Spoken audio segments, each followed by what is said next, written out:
ترجي الله في صبر وترجو رحمته. نہ ویکھیا ہو تے بول دے حضرت عمر رضی اللہ جڑے تعالیٰ محرم راز حقیقت دے اور راز حقیقت کھول دے. تو حضرت عمر رضی اللہ تعالیٰ عنہ ایمان لائے. حضرت عبداللہ ابن مسعود رضی اللہ تعالیٰ عنہ فرماتے ہیں کہ حضرت عمر کا ایمان لانا مسلمانوں کے لیے عزت کا سبب تھا. ان کا ہجرت کرنا مسلمانوں کی نصرت تھی اور ان کی خلافت مسلمانوں کے لیے رحمت. حضرت عمر رضی اللہ تعالیٰ عنہ وہ ہیں کہ میرے حضور نے فرمایا لوگوں جب نیک لوگوں کا ذکر کرو تو میرے عمر کا تذکرہ ضرور کیا کرو. میرا عمر وہ ہے کہ جب وہ ایک سمت سے آ رہا ہو, ایک گلی اور بازار سے آ رہا ہو تو شیطان بھی آ رہا ہو, عمر کو دیکھ کے راستہ تبدیل کر لیتا. حضرت عمر رضی اللہ تعالی عنہ کی طبیعت کے اندر جو جاہ و جلال تھا, طبیعت کے اندر جو سختی تھی, وہ اسلام کے اندر آ کر بھی قائم ہوئی. اور آپ نے وہی سختی, وہی جاہ و جلال جو پہلے مسلمانوں کے خلاف تھا, اب کفار کے خلاف, منافقین کے خلاف حضرت عمر کی طبیعت کے اندر وہ جوش و خروش بدستور موجود ہے.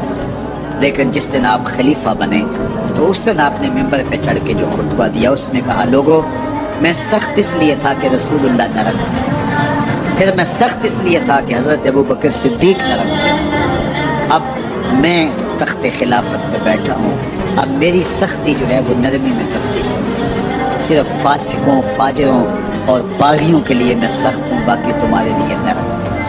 سب سے کم جو تنخواہ بیت المال سے اگر کسی وجود نے لی ہے تو وہ حضرت عمر رضی اللہ تعالیٰ نے صرف 2 جوڑے لیتے تھے سال میں. اور راوی کہتا ہے کہ میں نے دیکھا ہے کہ اس میں بھی 17 پیبند لگے ہوتے تھے. حضرت عمر رضی اللہ تعالیٰ عنہ کا طرز زندگی, آپ کا انداز معاشرت اور آپ کا انداز خلافت, ہر لمحہ آپ کی زندگی کا اٹھا کے دیکھیے کتنی مرتبہ قرآن حضرت عمر کی رائے کے مطابق نازل. اللہ تعالیٰ جل شانہ نے ان کو صاحب الہام بنایا تھا. ہر امت میں کوئی صاحب الہام ہوتا ہے, حضور کی امت کا صاحب الہام حضرت عمر رضی اللہ تعالیٰ, اور آقا کریم نے انہیں اپنا وزیر قرار دیا. فرمایا میرے 2 وزیر آسمانوں میں ہیں, 2 وزیر زمینوں میں ہیں. آسمانوں کے وزیر جبرائیل اور میکائیل ہیں, اور زمین کے وزیر ابو بکر اور عمر رضی اللہ تعالی عنہما.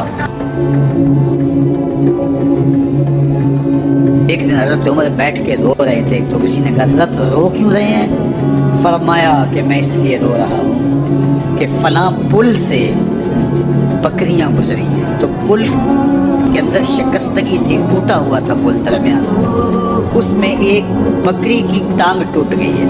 تو میں ڈرتا ہوں کہ میرا رب یہ نہ پوچھے کہ عمر تو نے پل صحیح تعمیر نہیں کروائے تھے کہ ایک بکری کی ٹانگ ٹوٹی ہے. یہ ہیں حضرت عمر رضی اللہ تعالی عنہ.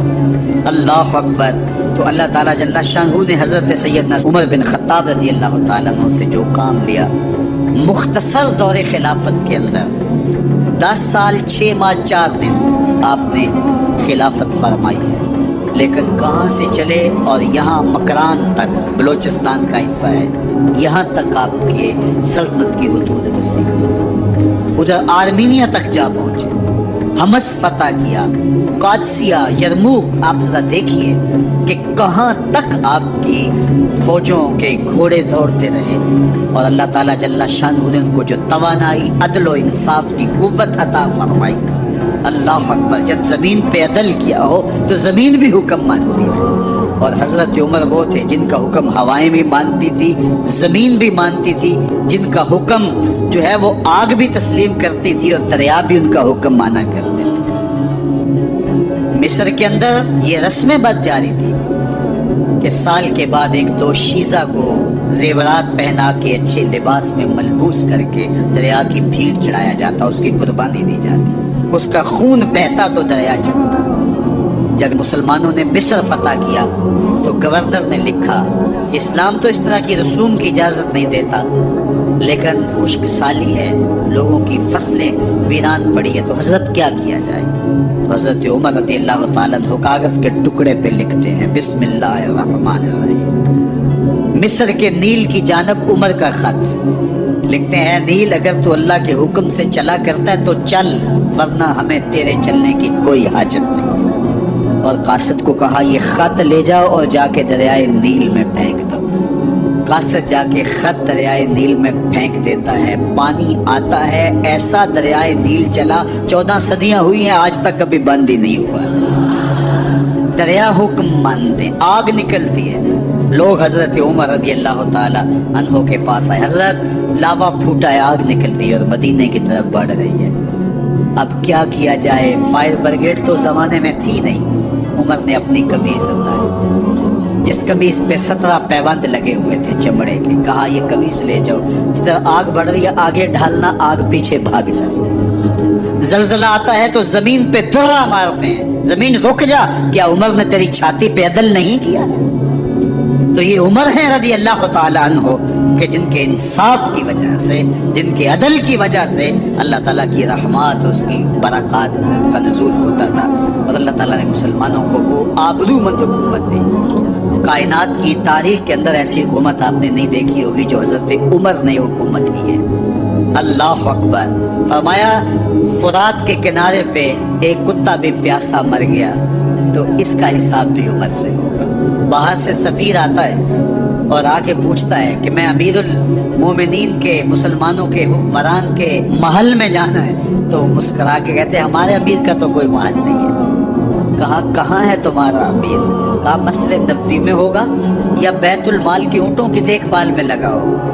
وہ جب گئے تو مسجد میں نہیں ہے، اللہ اکبر، وہاں گئے تو وہاں بھی نہیں ہے۔ پھر کیا دیکھتے ہیں کہ عمر رضی اللہ تعالی عنہ جنت البقیع کے پاس ایک درخت کے نیچے اینٹ کا سرانہ رکھ کے سوئے، تو اس نے کہا عمر تو نے عدل کیا ہے، تجھے کچی اینٹ پہ بھی نیند آ گئی۔ ہمارے حکمرانوں نے انصاف نہیں کیا اور وہ بند اور محفوظ کمروں کے اندر بھی سکون اور چین کی نیند نہیں سو سکتے۔ حضرت سیدنا عمر رضی اللہ تعالیٰ عنہ نے اس طرح ان امور سلطنت نبھائے۔ آپ دن کو لوگوں کی دیکھ بھالی کرتے، لوگوں کی ضروریات سنتے سمجھتے، اور جب رات پڑتی لوگ سو جاتے، عمر مدینے کی گلیوں میں پہرا دیتے۔ کائنات نے کوئی ایسا بھی حکمران دیکھا ہوگا؟ اللہ اکبر۔ وہ مجاہد جو مختلف محاذات پہ گئے ہوئے ہوتے، ان کے گھروں کی دیکھ بھالی کرتے، ان کی ضروریات کا خیال رکھتے، ان کی آبرو کا پہرا دیتے۔ راتوں کی تنہائیوں کے اندر حضرت عمر اٹھتے اور جا کے گشت کرتے، چکر لگاتے، دیکھتے کوئی آنکھ پر نم نہ ہو، مفلسی کا کسی گھر میں ماتم نہ ہو۔